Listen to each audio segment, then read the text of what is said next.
Hey, welcome to part 2 of my double exposure video. Now if you watched the first video, you'll have seen me creating a double exposure image by setting all the layers up manually. But this can be a bit of a pain and it takes time. So what we're going to do in this video? Well, first we'll install an action that I made. And this action is available to download free from my downloads page on my website if you want to have a go with it. Then we'll use the action to create all the layers that I used, but just with a single click. Now I've downloaded the action and I've got it here on the desktop. If I just have a quick look down here, you'll see the little file here called double exposure action. And what it is, it's a .atn file. If I just hover over that, you'll see the type, it's an ATN file. These are action files. Okay, and all I need to do to actually install it is double click on it. So once you've downloaded it, if I just double click, it appears nothing has happened. But if I now go in my actions panel, you'll see that down at the bottom we've got the double exposure action set, and this is like a group, and then inside that there is the double exposure action itself. Okay, so we've got the action, but there's a little bit of setting up to be done because the action does need certain names. It's looking for things as it goes through the action. Okay, so here we've got two images. I've got a model, which is me, strangely enough, yeah, a new career for me. And we've got a cityscape, and I'm going to try and blend them together in some artistic manner if I can. So we'll take the model layer and I'll click and drag it, and I'll drag it and drop it into my cityscape. And I'll just move it a little bit so that it fits, and I'll control and minus just to zoom out so we can see all the image. That's good. Now if I look at my layers panel, you'll see I've got my layer 1 and the background. Well, the action is going to be looking for layer 1, so this top layer is fine, and it wants layer 0. So I'm just going to click the paddle up once, and that'll change that to layer 0, so it's exactly what the action's looking for. And the final piece of the jigsaw is I'm just going to click once to make that top layer, the layer 1, active. Okay, now we're going to run the action.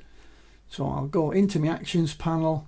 I'll make sure that I just click once on the double exposure action itself, which is that one.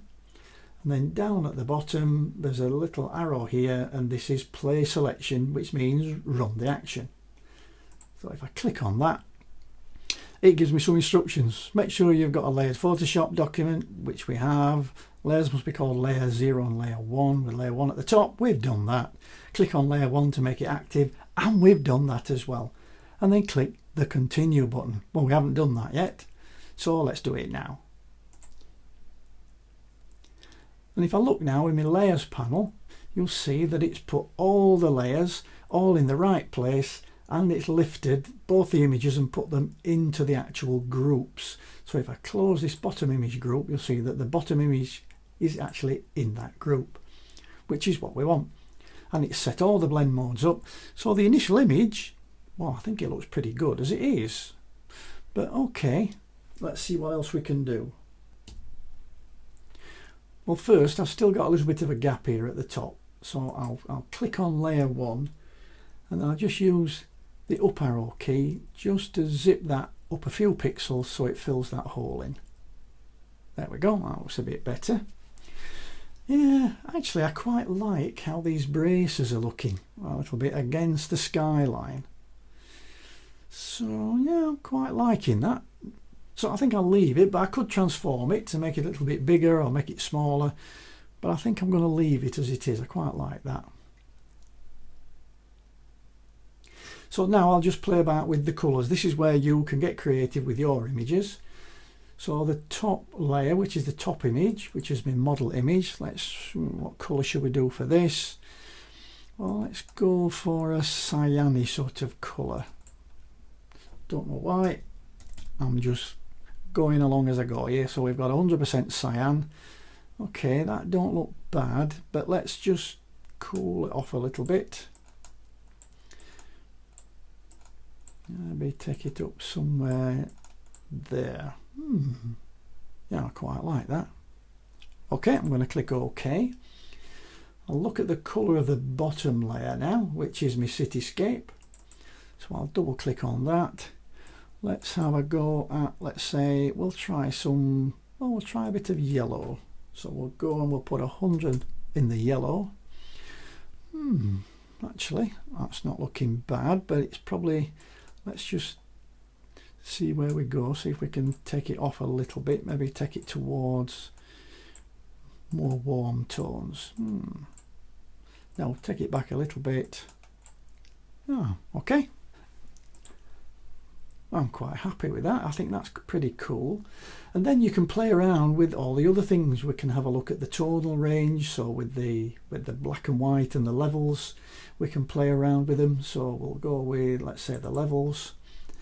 I can change, let's say, the mid-tone, so I can change how much or how little of that comes through into the composite image. And we'll have a look at the levels in the background layer. Can take them down a little bit, maybe take it, I think I prefer it to be a little bit darker. I'm quite happy with that as it is. And then let's say okay to that. Now let's turn off the yellow and we'll turn off the black and white layer, so I've got the original colours showing through in the background. That's alright, but no, I think I'll stick with my black and white and I'll stick with me yellow. Well, that's it. How to use an action to create double exposure images. Have a go, get creative. If you found this useful, give me a thumbs up, leave me a comment under the video, or even better, post your image, say, on Facebook and tag me in at Ken Fisher Photography. I'll see you in the next video. Bye for now.